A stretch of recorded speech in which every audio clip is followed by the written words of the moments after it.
লখিমপুৰৰ চুটিয়াকাৰী শিমলুগুৰিত হত্যাকাণ্ড পত্নী পুত্ৰই পৰিকল্পিতভাৱে হত্যা কৰিলে পিতৃক এই অভিযোগ নিহত প্ৰমেন শইকীয়াৰ নিজ ভাতৃ আৰু মাতৃৰ লগতে পৰিয়ালৰ পাৰিবাৰিক কণ্ডল আৰু পত্নীয়ে দৈনিক অত্যাচাৰ চলাইছিল স্বামী প্ৰমেন শইকীয়াৰ ওপৰত ত্ৰয়োদশ বেটেলিয়নত কৰ্মৰত আছিল উক্ত প্ৰমেন শইকীয়া হত্যাকাৰী পত্নী ৰূপা শইকীয়া পুত্ৰ নিপন শইকীয়া আৰু সত্যব্ৰত শইকীয়া বোৱাৰী জোনালী শইকীয়াক ইতিমধ্যে আৰক্ষীয়ে সোধা পোছাৰ বাবে আটক কৰিছে আনহাতে হত্যাকাৰী পত্নী ৰূপা শইকীয়াক স্বামী গৃহত প্ৰৱেশ নিষিদ্ধ কৰিছে মৃত প্ৰমেন শইকীয়াৰ পৰিয়ালৰ লোকে প্ৰমেন শইকীয়া ভায়েক হয় মোৰ নিজৰ ভায়েক কিন্তু মই গম পোৱা মতে হেতি মাক পিতেকে মাৰি তিনিটাই মাৰি চুচুৱাই বগাই মাৰি পিনি এইটো গাড়ী ওচৰ চুবুৰীয়া কাকো নকৰাকৈ নেমেলাকৈ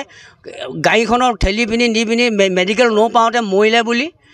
হেৰি কৰি পিনি তাত পুষ্পনত থৈ পিনি তাৰ আগতেও এনেকৈ ঘটনা হৈ থাকে তাৰ সেইটো সৰু সুৰা ঘটনা এইবাৰ ডাইৰেক্ট ডেড বডি কৰি তাই ইয়াৰ ৰাজপাত খাম বুলি কৈছে কিন্তু ৰেষ্ট হ'বই লাগিব মাক আৰু পিতেক ৰেষ্ট হ'ব লাগিব এইখিনি আইন উপযুক্ত আইন বিচাৰ হ'ব লাগিব সেইটো মই নিজে মোৰ ভায়েকে মই কমটি দুখত মই কোৱা নাই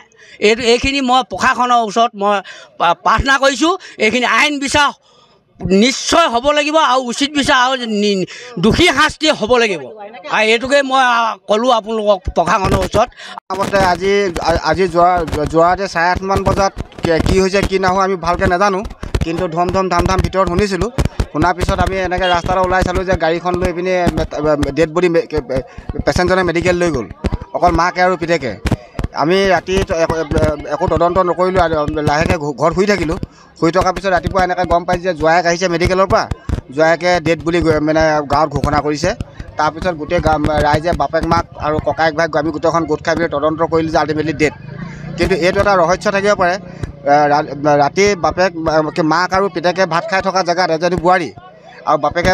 তাত ওলমি আছে কিন্তু এইটো এতিয়া কি হ'ব পাৰে কেনেকুৱা ধৰণে কেছ হ'ব পাৰে ইয়াত সম্পূৰ্ণ তদন্ত কৰিব লাগে মই গম পাইছোঁ ৰাতিপুৱা আমাৰ গম পাইছোঁ মানে আল্টিমেটলি আমি ৰাতিয়ে গাড়ী মাত শুনিছোঁ সিহঁতৰ ঘৰৰ পৰা গাড়ী ওলাই গৈছে গাড়ী ওলাই যেতিয়া ৰাস্তাত পাইছে তেতিয়া আমি গম পাইছোঁ গম পাই পিনি এনেকৈ আমি চাবলৈ আহিছোঁ চাবলৈ আহোঁতে গাড়ীখনত ভৰাই লৈ গুচি গ'ল কিন্তু কাৰোকো ইয়াত জনোৱা নাই ইমান ডাঙৰ এটা কেছ হৈছে ওচৰ চুবুৰীয়া কাৰোকো জনোৱা নাই অকল মাকে পিতেকে এইটো কেছ কৰি পিনি মেডিকেল লৈ গৈছে ইয়াত কি হ'ব পাৰে কি ৰহস্য সোমাই থাকিব পাৰে ইয়াৰ বিষয়ে আমি নাজানো কিন্তু লাগে আৰু দুখীয়া শাস্তি পাব লাগে আমি সন্দেহ কৰা মতে এইটো কেছটো এটা ৰুমত যেতিয়া তেখেতলোকে ভাত খাই আছে ভাত খাই থকাৰ পিছত মানুহটোৱে হেংগিং ওলমি আছে এইটো নিশ্চয়তো কিবা এটা ৰহস্য থাকিব লাগিব মানুহজনৰ নাম প্ৰমেন শইকীয়া মানুহজনে 13ত কাম কৰিছিলে 13 কেম্পতে লীলাবাৰী হয় কেনেকৈ কি হ'ল নাজানো নহয় আমাৰ সৈতে বেয়া আমাৰ ককাই ভাই ল'ৰা ছোৱালী চবৰ সৈতে বেয়া কৰি ল'লে তাই আৰু তাই যিদিনাখনিৰ পৰা আহিলে সেইদিনাখনিৰ পৰা আমাৰ ঘৰ সুখ শান্তি নাগে এই বেলেগ কৰি দিলে ল'ৰাটোৱে কেতিয়াবা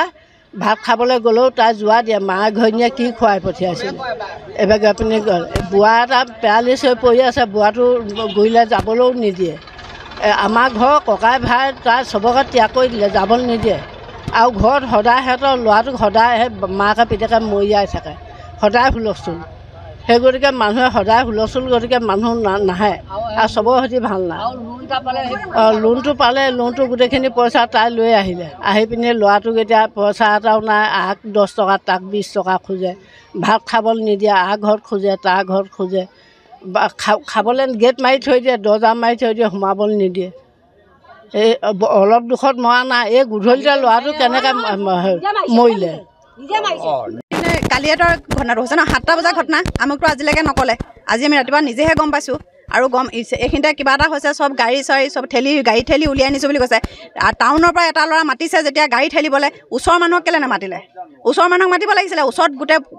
ককাক আছে দদায়েক আছে পেহাক আছে ওচৰৰ মানুহক মাতিব লাগিছিলে যে গাড়ীখন ঠেলি উলিয়াই আনো আমি ইয়াত ডেড বডি বা পাপা এনেকুৱা হৈছে আমি ভৰাই নিব লাগে আহক গাড়ীখন ঠেলি উলিয়াবলৈ কিন্তু টাউনৰ পৰা এটা মানুহ ইয়াত পাওঁতে কিমান টাইম লাগে আপুনি বিচাৰটো কৰক তেতিয়াতো গম পাব ন কেনেকৈ কি কৰিব লাগে টাউনৰ পৰা সেয়া ল'ৰাটোক মাতিছে কিন্তু কাষতে গোটেই ফেমিলি পৰিয়াল আছে কিন্তু পৰিয়ালক কাকো মতা নাই তেতিয়াহ'লে মাৰ্ডাৰ কেছ হয় নহয় আপুনি নিজে চিন্তা কৰক লখিমপুৰৰ পৰা ৰাহানুদ্দিন আহমেদৰ ৰিপৰ্ট অসম আদিত্য।